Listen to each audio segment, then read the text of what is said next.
जय श्री राम।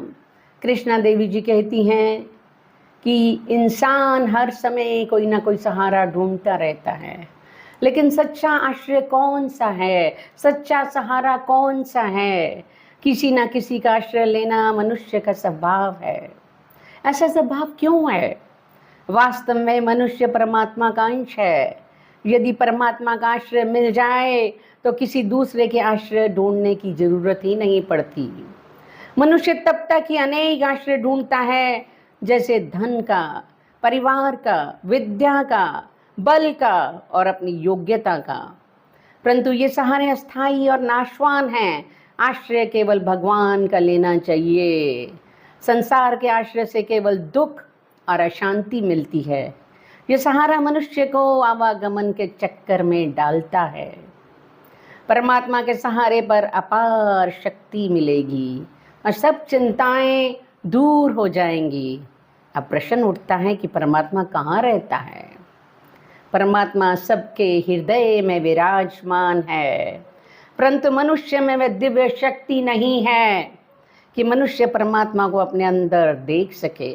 गीता के 11वें अध्याय में भगवान कृष्ण अर्जुन को कहते हैं, मैं तुम्हें दिव्य नेत्र देता हूँ जिससे तुम मेरे विराट रूप के दर्शन कर सकोगे। और अर्जुन भगवान के अनेक स्वरूपों का दर्शन करता है। परंतु हम अर्जुन जैसे भाग्यशाली नहीं हैं। हमें उसका आश्रय ढूंढने के लिए पूर्ण सतगुरु की शरण लेनी चाहिए और उनके बताए गए मार्ग पर एकाग्रचित्त होकर प्रभु का भजन, कीर्तन, जाप करना चाहिए। वे आपको प्रभु की महिमा से अवगत कराएंगे। सद्गुरु की कृपा से परम शांति और अविनाशी पद की प्राप्ति होगी। पति व्रता रहे पति के पासा, यो साहिब के ठिग रहे दासा। जैसे पतिव्रता स्त्री पति के पास रहती है, ऐसे ही सच्चे भक्त भगवान के आश्रय में रहते हैं। संसार में कमल के पत्ते की भांति रहो। कमल के पत्ते पर वर्षा का पानी नहीं टिक सकता, उसी प्रकार प्रभु के सच्चे भक्तों पर विषय विकारों का कोई प्रभाव नहीं पड़ता। संसार में रहकर धन कमाइए, परिवार का पालन पोषण करिए, छोटों के साथ प्रेम का व्यवहार करिए और बड़ों का आदर करिए, परंतु जो कुछ करो सहारा प्रभु का ही लो। मैं और मेरा परिवार आपका है, मैं आपका सेवक हूँ। भगवान समर्पित भावनाओं से खुश होते हैं। जैसे डूबने वाले व्यक्ति पुकार कर कहते हैं, भगवान मुझे बचा लो, मेरे आपके बिना कोई सहारा नहीं है, आप मेरी रक्षा करो, रक्षा करो। आप भक्त वत्सल हैं, वह किसी रूप में आकर अपने भक्त की रक्षा करते हैं। करुणा निधान, दीन बंधु, अंतर्यामी, घटवासी, सर्वज्ञ, तुम मेरा उद्धार करो। काम, क्रोध, लोभ, मोह, अहंकार में डूबा हुआ मन तो बाहर निकलने का नाम ही नहीं लेता। यदि आप अपनी कृपा दृष्टि कर दें तो मेरा मन इन नीच कर्मों से हटकर आपकी चरण शरण में लग सकता है। आप सामर्थ्यवान हैं, जो मेरे काम के लिए परिश्रम है, आपके लिए वह खिलवाड़ है। यद्यपि लोहा काला कलूटा होता है, परंतु पारस के स्पर्श से स्वर्ण में बदल कर चमकने लगता है।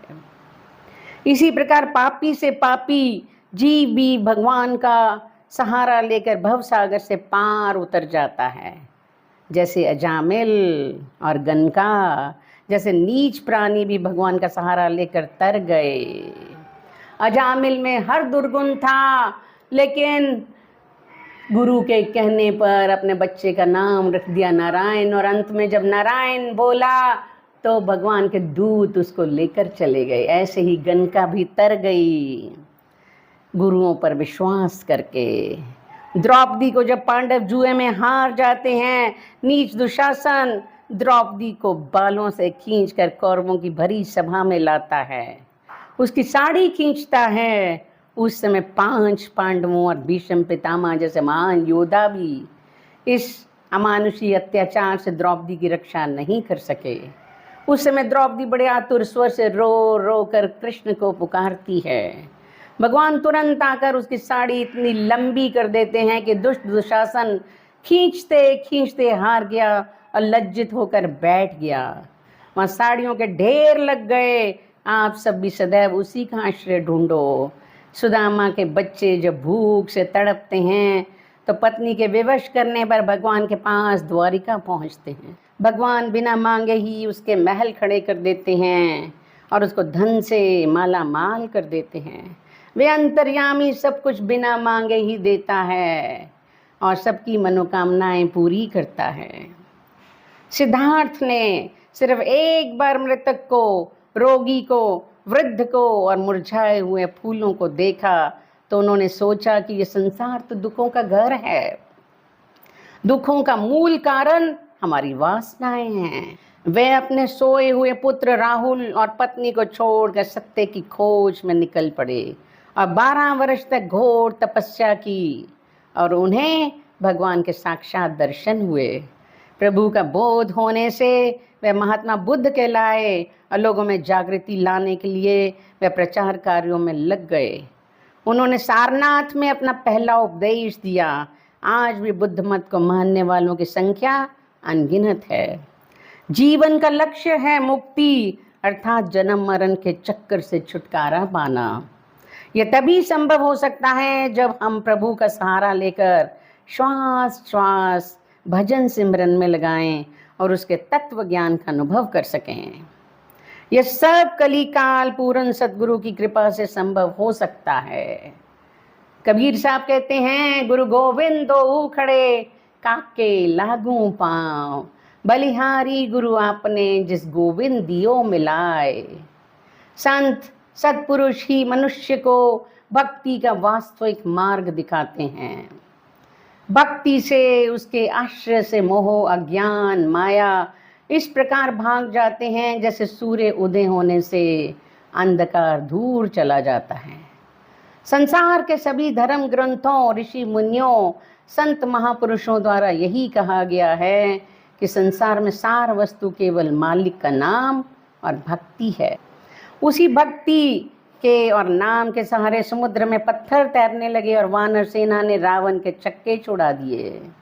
चारों युगों में, 3 कालों में और तीनों लोकों में जो भी जीव दुख और क्लेश से मुक्त हुए हैं वे केवल नाम के प्रताप से हुए हैं।